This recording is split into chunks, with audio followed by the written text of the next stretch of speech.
जय श्री कृष्णा प्यारे भक्तों, आज के इस वीडियो में हम वैशाख माह में वट वृक्ष सिंचने की कथा सुनेंगे।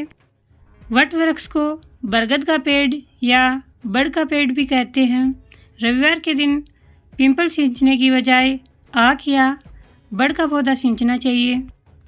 वट वृक्ष सिंचने की कथा इस प्रकार है। एक छोटे से गांव में एक ब्राह्मण और उसकी पत्नी रहते थे। दोनों ही बहुत ही धार्मिक और सरल स्वभाव वाले थे, लेकिन उनके पास धन धान्य की कमी थी। वे बहुत ही गरीब थे। घर में अक्सर अन्न की भी कमी रहती थी। फिर भी वे दोनों भगवान पर अपनी पूरी आस्था रखते थे और सच्ची श्रद्धा से भगवान की आराधना करते थे। ज्येष्ठ माह आते ही ब्राह्मणी हर दिन वट वृक्ष के नीचे जाती और एक घड़ा भरकर ले जाती थी। पूरी श्रद्धा भाव से वृक्ष को सींचती, परिक्रमा करती, दीपक जलाती और भगवान की आराधना करती। हे प्रभु, हमारे घर में सुख शांति बनाए रखना और हमारे कष्टों को दूर करना। गांव के लोग उसको यह सब करते देख उसका मजाक उड़ाते थे। वे कहते, अरे इस पेड़ को पानी देने से क्या होगा, क्यों अपना समय बर्बाद कर रही हो।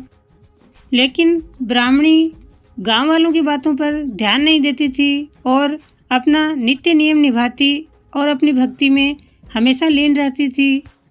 समय बीतता गया और एक दिन इतनी भयंकर गर्मी पड़ी कि आसपास पानी मिलना भी मुश्किल हो गया था।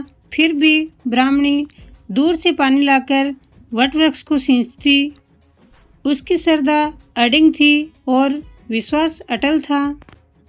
उसकी सच्ची श्रद्धा और भक्ति से एक दिन भगवान नारायण स्वयं प्रकट हुए। भगवान नारायण को देखकर ब्राह्मणी प्रसन्न हुई। भगवान नारायण ब्राह्मणी से बोले, हे देवी, मैं तुम्हारी सच्ची श्रद्धा और भक्ति से प्रसन्न हूँ। तुम जो चाहो वरदान मांग सकती हो। ब्राह्मणी ने हाथ जोड़कर प्रभु से कहा, हे प्रभु, मेरे घर में कभी अन्न धन की कमी ना हो और हमारा परिवार सदा सुखी रहे, ऐसा आशीर्वाद दीजिए। भगवान बोले, तथास्तु, और अंतर्ध्यान हो गए।